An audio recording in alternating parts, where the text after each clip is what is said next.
Hello दोस्तों, स्वागत है आपका अपना चैनल पेंद्र मैथ में। आज हम लेकर आए हैं संविधान के महत्वपूर्ण प्रश्न, जो कि चैप्टर है आपका न्यायपालिका।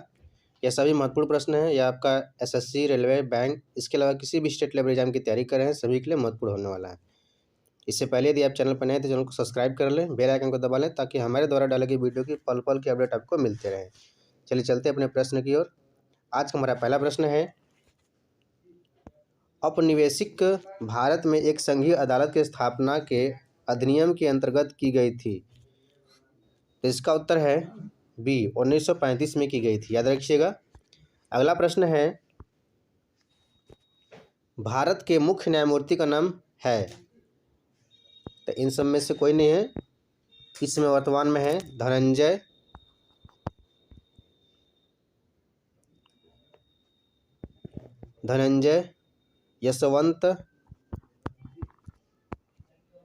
यशवंत चंद्रचूड़, याद रखिएगा,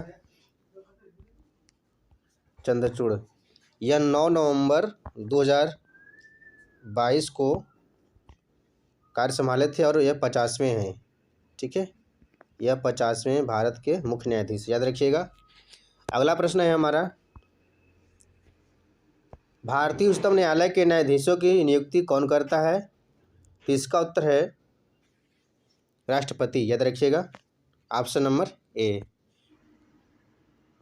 अगला प्रश्न है, मध्य प्रदेश उच्च न्यायालय की पीठ स्थित है। तो यह कहाँ है, याद रखिएगा, यह जबलपुर में स्थित है। अगला प्रश्न है, सर्वोच्च न्यायालय के न्यायाधीश किस आयु में सेवानिवृत्त होते हैं। इसका उत्तर है ऑप्शन नंबर डी, 65 वर्ष की आयु में, याद रखिएगा।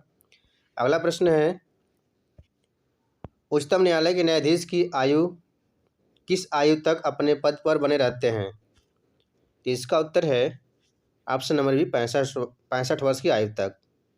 ठीक है। अगला प्रश्न है, उच्चतम न्यायालय के मुख्य न्यायाधीश की अधिवर्षिता आयु क्या है। तो इसका उत्तर हो जाएगा ऑप्शन नंबर सी, 65 वर्ष। ठीक है। अगला प्रश्न है, निम्न में से कौन सी रीट ऐसी है जो केवल किसी सरकारी पदाधिकारी के विरुद्ध लागू की जा सकती है। तो यह है आपका परमादेश, ऑप्शन नंबर बी, याद रखिएगा। सभी महत्वपूर्ण प्रश्न हैं। अगला प्रश्न है, भारत के उच्चतम न्यायालय को प्राप्त है, क्या प्राप्त है। तो यह हो जाएगा मूल, अपीली और परामर्शदायी अधिकार क्षेत्र, याद रखिएगा, ऑप्शन नंबर डी हो जाएगा। अगला प्रश्न है, अंतिम अपीली न्यायालय कौन सा है। तो याद रखिएगा, वह उच्चतम न्यायालय है, ऑप्शन नंबर डी। अगला प्रश्न है, डैश का मतलब है कि सर्वोच्च न्यायालय मामले और उसमें शामिल कानूनी मुद्दों पर विचार करेगा। तो इसका उत्तर हो जाएगा आपका ऑप्शन नंबर सी, यानी कि अपीली क्षेत्राधिकार के मामले में। ठीक है। अगला प्रश्न है, भारतीय संविधान का अंतिम व्याख्याता है तो कौन है। यह हो जाएगा सर्वोच्च न्यायालय है, ऑप्शन नंबर डी हो जाएगा। अगला प्रश्न है, संविधान की व्याख्या कौन करता है। याद रखिएगा, न्यायपालिका करता है, ऑप्शन नंबर सी हो जाएगा। अगला प्रश्न है, भारतीय संविधान का प्रेक्षक कौन है। याद रखिएगा, यह आपका भारत का मुख्य न्यायाधीश है, यानी कि ऑप्शन नंबर बी हो जाएगा।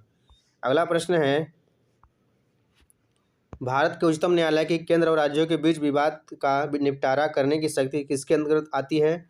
याद रखिएगा, यह मौलिक अधिकारिता के अंतर्गत आती है, नहीं, ऑप्शन नंबर ए हो जाएगा।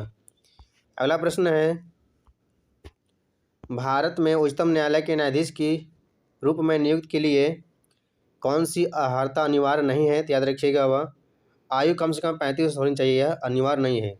बाकी दोनों ए और सी अनिवार्य है, याद रखिएगा। अगला प्रश्न है, उच्च न्यायालय का न्यायाधीश बनने के लिए कम से कम कितने वर्ष की उच्च न्यायालय में अधिवक्ता के रूप में वकालत का अनुभव होना चाहिए। याद रखिएगा, इसका उत्तर जाएगा ऑप्शन नंबर ए, 10 वर्ष। अगला प्रश्न है, उच्चतम न्यायालय के सेवानिवृत्त न्यायाधीशों के लिए कहाँ पर वकालत करने की मनाही है। इसका उत्तर जाएगा आपका ऑप्शन नंबर बी, भारत किसी भी न्यायालय में।